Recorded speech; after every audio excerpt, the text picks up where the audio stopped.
Live Tamil செய்திகள். Live Tamil செய்திகளில் எதிர்பாராத பல சம்பவங்கள் நடப்பதாக ரசிகர்கள் கூறிக்கொள்கின்றார்கள். கடந்த வாரம் சரிகமப நிகழ்ச்சியில் முதல் ஃபைனலிஸ்டாக திவினேஷ் தெரிவு செய்யப்படுவார் என்று எதிர்பார்க்கப்பட்டிருந்தது. ரசிகர்களுக்கு மத்தியில் அது மிகவும் பரபரப்பான செய்தியாகவே பேசப்பட்டு வந்தது. இருந்தாலும் துரஷ்டவசமாக அது நடைபெறாததால் பல ரசிகர்கள் ஏமாற்றமடைந்திருக்கின்றார்கள். ரசிகர்களுக்கு மத்தியில் ஏற்பட்டிருக்கின்ற கேள்விகளில் பல நியாயங்கள் இருப்பதாக ஆய்வாளர்கள் கூறுகின்றார்கள். திவினேஷ் பாட ஆரம்பிக்கும் பொழுதே இவர் திறமையான ஓர் பாடலை பாடி இருக்கிறார் என்று நடுவர்கள் கூறிக்கொள்வதும் அந்த பாடலுக்கு கோல்டன் பெர்ஃபார்மன்ஸ் வழங்குவதும் வளமையாக இருக்கின்றது.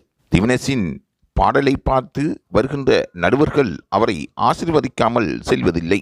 இருந்தாலும் கடந்த முறை அவருக்கு நடைபெற்றிருப்பது பல பேரும் பல விதமாக பேசிக்கொண்டே இருக்கின்றார்கள். திவினேஷின் திறமைக்கு முன்னுரிமை வழங்கப்படவில்லை என்றும் கூறிக்கொள்கின்றார்கள்.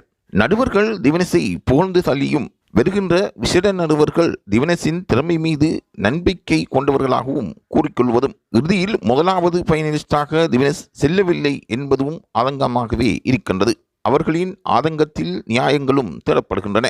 சரிகமப விதிமுறைகளுக்கேற்ப ஏன் திவினேஷ் தெரிவு செய்யப்படாமல் இருக்கின்றார் என்றால் நடுவர்கள் கூறுகின்ற காரணம் விசித்திரமாக இருக்கின்றது. சங்கீதத்தில் இருக்கின்ற நுட்பங்களும் அதில் இருக்கின்ற தன்மைகளும் ஆராயப்பட்டே முதல் நிலை போட்டியாளர் தெரிவு செய்யப்படுகின்றார் என்று கூறுகின்றார்கள். ஆனால் திவினேஷுக்கு கிடைக்கப்பெறுகின்ற பாராட்டுகளும் அவரின் பெருமையை போடுகின்ற நடுவர்களுமாகவே அவர்கள் இருந்து கொண்டிருக்கின்றார்கள். இந்த வகையில் ஏன் திவினேஷ் பின்னகத்தப்படுகிறார் என்று பலராலும் கேட்கப்படுகின்ற கேள்வியாகும்.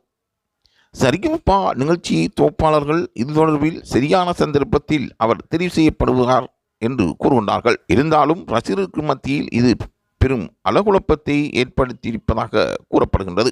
இந்த வாய்ப்பு இரண்டாவது முறையும் தடைபட்டிருப்பதாகவும் கூறப்படுவது இங்கு கவலை அளிப்பதாகவே இருக்கின்றது.